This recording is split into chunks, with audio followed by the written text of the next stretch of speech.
Anthem by Ayn Rand.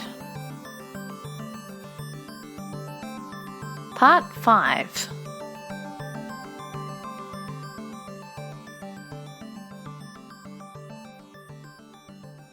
Chapter 10. We are sitting at a table, and we are writing this upon paper made thousands of years ago.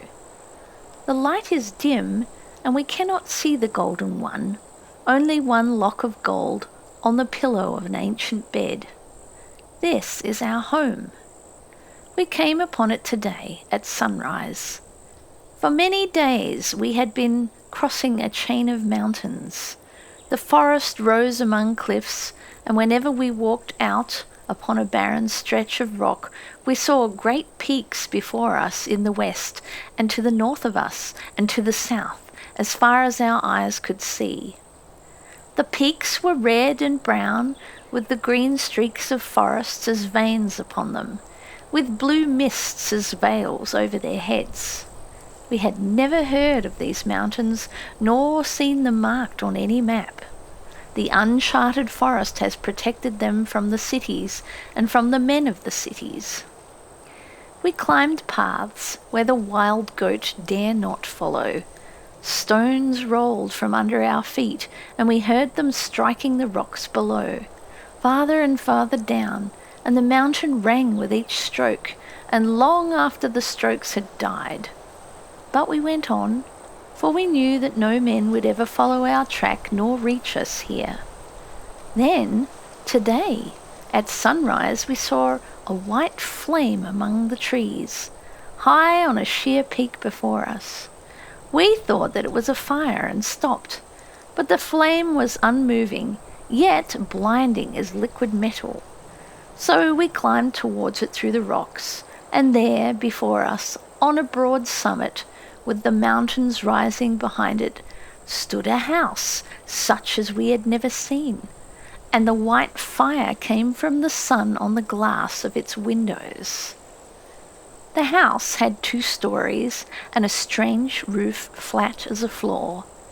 There was more window than wall upon its walls, and the windows went on straight around the corners, though how this kept the house standing we could not guess. The walls were hard and smooth, of that stone unlike stone which we had seen in our tunnel. We both knew it without words. This house was left from the unmentionable times. The trees had protected it from time and weather, and from men who have less pity than time and weather. We turned to the golden one and we asked, "Are you afraid?"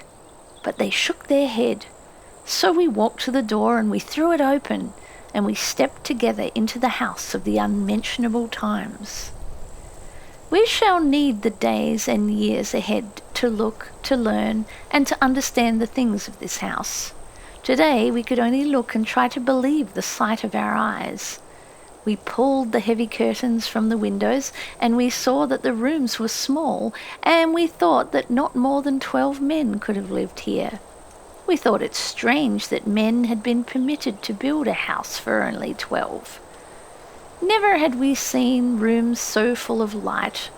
The sun rays danced upon colours, more colours than we thought possible. We who had seen no houses save the white ones, the brown ones and the grey. There were great pieces of glass on the walls, but it was not glass, for when we looked upon it we saw our own bodies and all the things behind us, as on the face of a lake. There were strange things which we had never seen, and the use of which we do not know. And there were globes of glass everywhere, in each room, the globes with the metal cobwebs inside, such as we had seen in our tunnel. We found the sleeping hall, and we stood in awe upon its threshold, for it was a small room and there were only 2 beds in it. We found no other beds in the house, and then we knew that only 2 had lived here, and this passes understanding. What kind of world did they have, the men of the unmentionable times? We found garments, and the golden one gasped at the sight of them, For they were not white tunics nor white togas. They were of all colours, no two of them alike. Some crumbled to dust as we touched them, but others were of heavier cloth, and they felt soft and new in our fingers. We found a room with walls made of shelves, which held rows of manuscripts from the floor to the ceiling. Never had we seen such a number of them, nor of such strange shape. They were not soft and rolled. They had hard shells of cloth and leather, and the letters on their pages were so small and so even that we wondered at the men who had such handwriting. We glanced through the pages, and we saw that they were written in our language, but we found many words which we could not understand. Tomorrow we shall begin to read these scripts. When we had seen all the rooms of the house, we looked at the golden one, and we both knew the thought in our minds. "We shall never leave this house," we said, "nor let it be taken from us. This is our home and the end of our journey. This is your house, Golden One, and ours, and it shall belong to no other men whatever, as far as the earth may stretch. We shall not share it with others, as we share not our joy with them, nor our love, nor our hunger. So be it to the end of our days." "Your will be done," they said. Then we went out to gather wood for the great hearth of our home. We brought water from the stream which runs amongst the trees under our willows. We killed a mountain goat, and we bought its flesh to be cooked in a strange copper pot we found in a place of wonders, which must have been the cooking room of the house. We did this work alone, for no words of ours could take the golden one away from the big glass which is not glass. They stood before it, and they looked and looked upon their own body. When the sun sank beyond the mountains, the golden one fell asleep on the floor, amidst jewels and bottles of crystal and flowers of silk. We lifted the golden one in our arms, and we carried them to a bed, their head falling softly upon our shoulder. Then we lit a candle, and we brought paper from the room of the manuscripts. We sat by the window, for we knew that we could not sleep tonight. And now we looked upon earth and sky. The spread of naked rock and peaks and moonlight is like a world ready to be born, a world that waits. It seems to us it asks a sign from us, a spark, a first commandment. We cannot know what word we are to give, nor what great deed this earth expects us to witness. We know it waits. It seems to say it has great gifts to lay before us, but it wishes a greater gift for us. We are to speak. We are to give its goal, its highest meaning to all this glowing space of rock and sky. We look ahead. We beg our heart for guidance.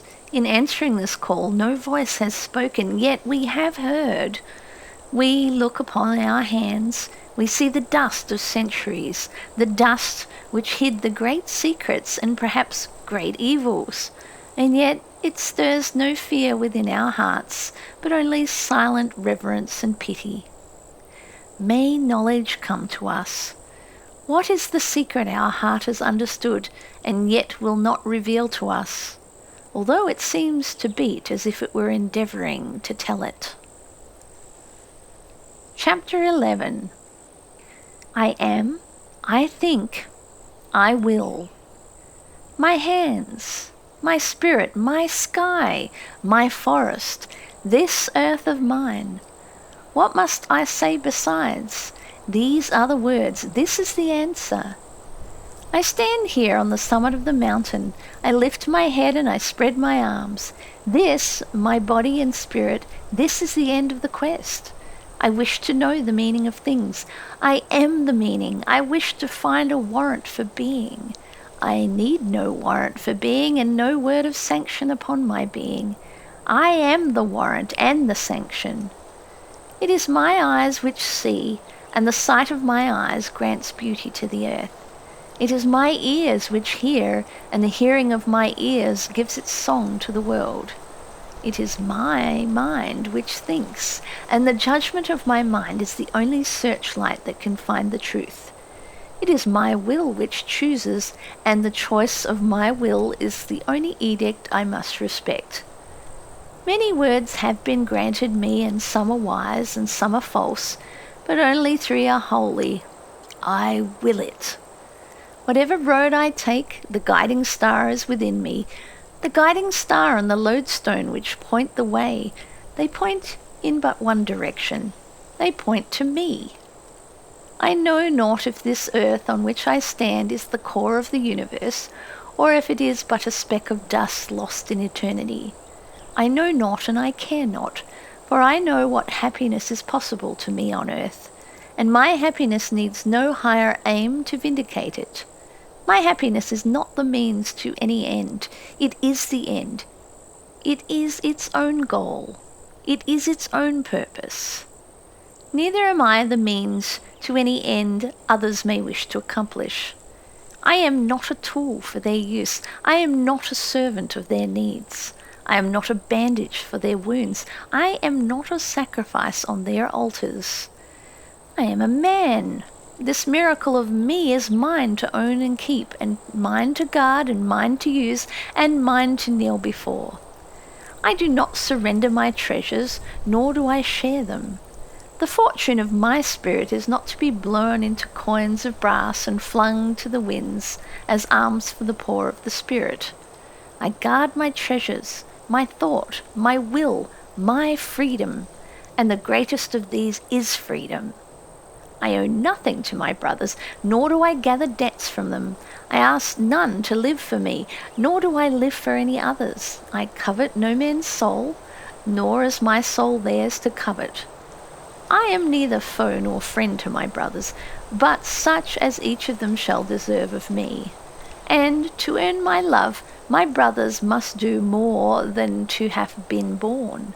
I do not grant my love without reason, nor to any chance passer-by who may wish to claim it. I honour men with my love, but honour is a thing to be earned.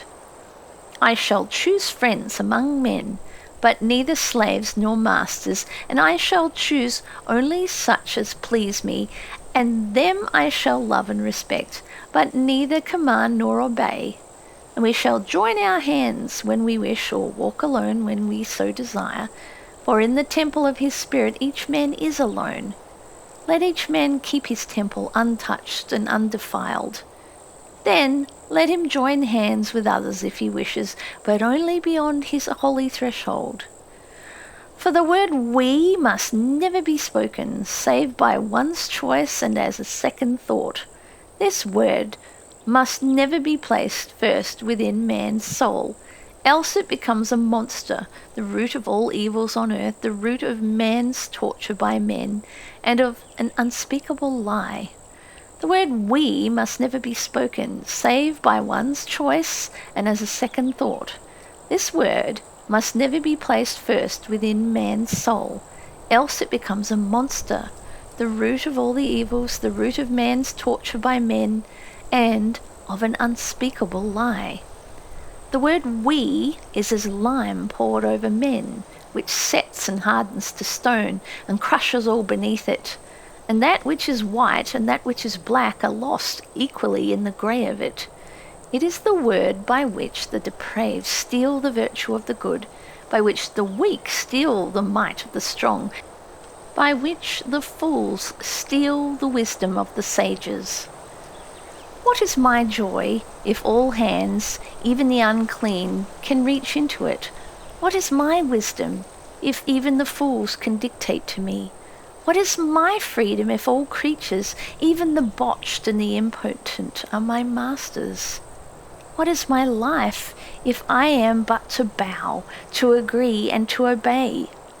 But I am done with this creed of corruption. I am done with the monster of we, the word of serfdom, of plunder, of misery, falsehood, and shame. And now I see the face of God, and I raise this God over the earth, this God whom men have sought since men came into being.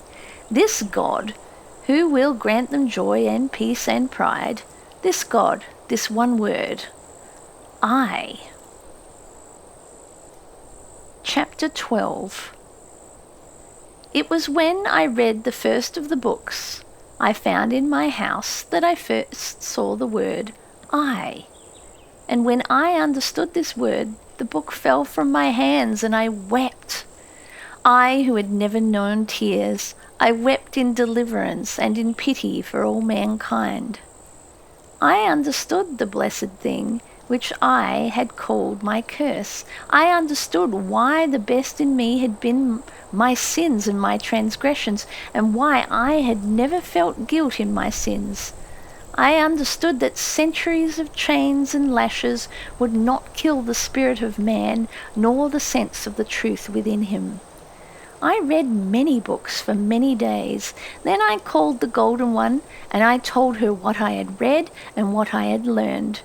She looked at me, and the first words she spoke were, "I love you." Then I said, "My dearest one, it is not proper for men to be without names. There was a time when each man had a name of his own to distinguish him from all other men.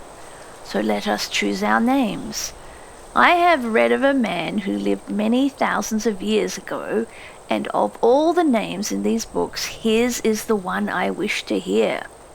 He took the light of the gods and he brought it to men, and he taught men to be gods, and he suffered for his deed as all bearers of light must suffer. His name was Prometheus." "It shall be your name," said the Golden One. "And I have read of a goddess," I said, "who was the mother of earth and of all the gods. Her name was Gaia. Let this be your name, my Golden One, for you are to be the mother of a new kind of gods." "It shall be my name," said the Golden One. Now I look ahead. My future is clear before me. The saint of the pyre had seen the future where he chose me as his heir, as the heir of all saints, and all the martyrs who came before him, and who died for the same cause, for the same word, no matter what name they gave their cause and their truth. I shall live here in my own house. I shall take my food from the earth by the toil of my own hands. I shall learn many secrets from my books. Through the years ahead I shall rebuild the achievements of the past and open the way to carry them further, the achievements which are open to me but closed forever to my brothers, for their minds are shackled to the weakest and dullest ones amongst them. I have learned that my power of the sky was known to men long ago. They called it electricity. It was the power that moved their greatest inventions. It lit this house with light which came from those globes of glass on the walls. I have found the engine which produced this light. I shall learn how to repair it and how to make it work again. I shall learn how to use the wires which carry this power. Then I shall build a barrier of wires around my home and across the paths which lead to my home. A barrier light as a cobweb, more impassable than a wall of granite, a barrier my brothers will never be able to cross, for they have nothing to fight me with save the brute force of their numbers. I have my mind. Then here on this mountain top, with the world below me and nothing above me but the sun, I shall live my own truth. Gaia is pregnant with my child. Our son will be raised as a man. He will be taught to say "I" and to bear the pride of it. He will be taught to walk straight and on his own feet. He will be taught reverence for his own spirit. When I shall have read all the books and learned my new way, my home will be ready and my earth tilled. I shall steal one day for the last time into the cursed city of my birth. I shall call to me my friend, who has no name save International 4-8818, and all of those like him, Fraternity 2-5503, who cries without reason. and Solidarity 9-6347, who calls for help in the night, and a few others.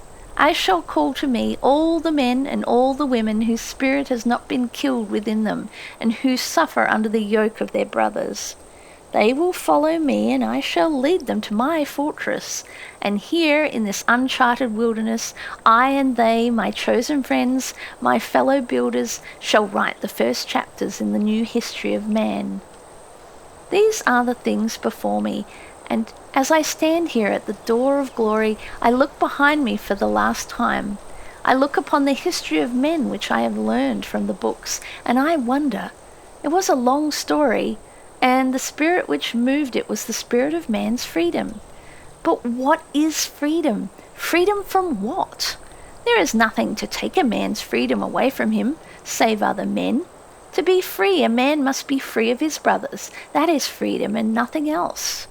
At first, man was enslaved by the gods, but he broke their chains. Then he was enslaved by kings, but he broke their chains. He was enslaved by his birth, by his kin, by his race, but he broke their chains. He declared to all his brothers that a man has rights which neither God nor king nor other men can take away from him, no matter their number. For his is the right of man, and there is no right on earth above this right. And he stood on the threshold of the freedom for which the blood of the centuries behind him had been spilled.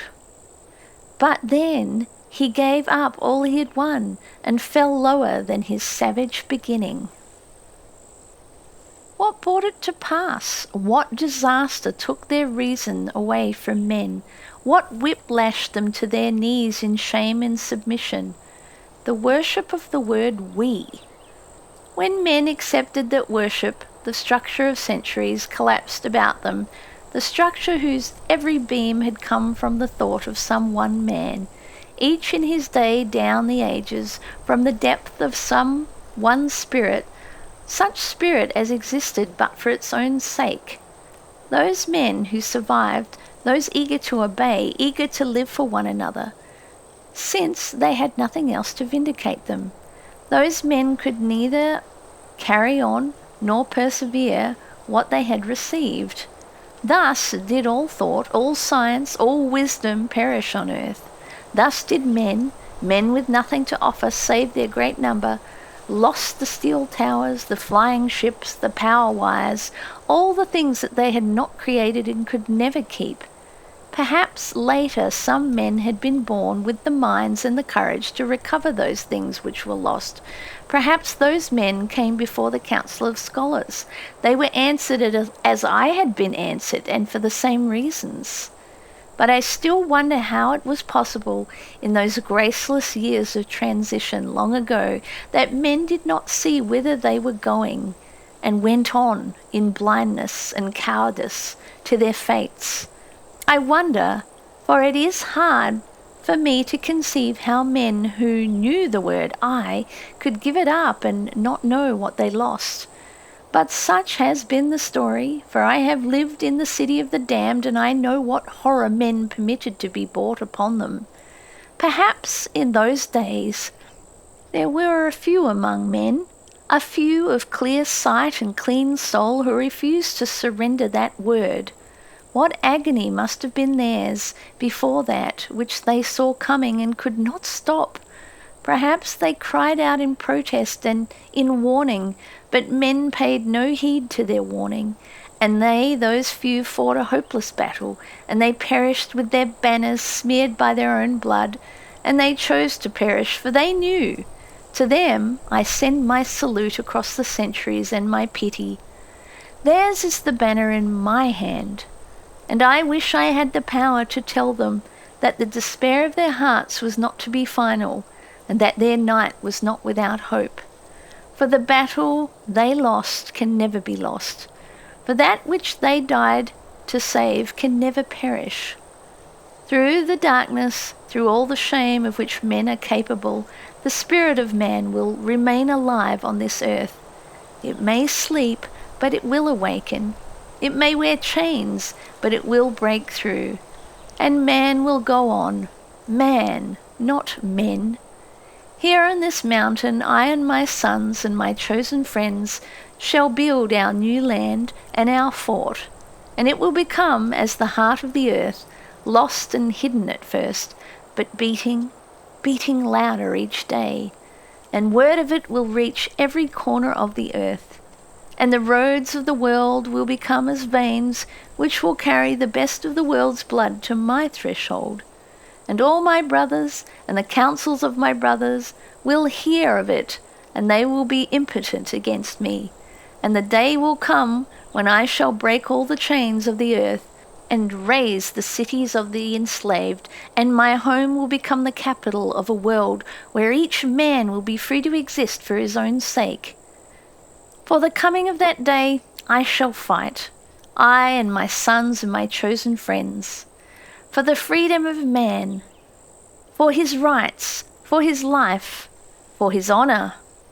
And here, over the portals of my fort, I shall cut in the stone the word which is to be my beacon and my banner, the word which will not die should we all perish in battle, the word which can never die on this earth, for it is the heart of it and the meaning and the glory, the sacred word, ego.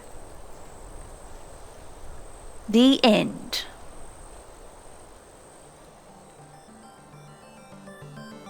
If you are enjoying these audiobooks, please take the time to subscribe, press like, leave a comment, or share this channel with your friends who also enjoy listening to audiobooks. Thank you.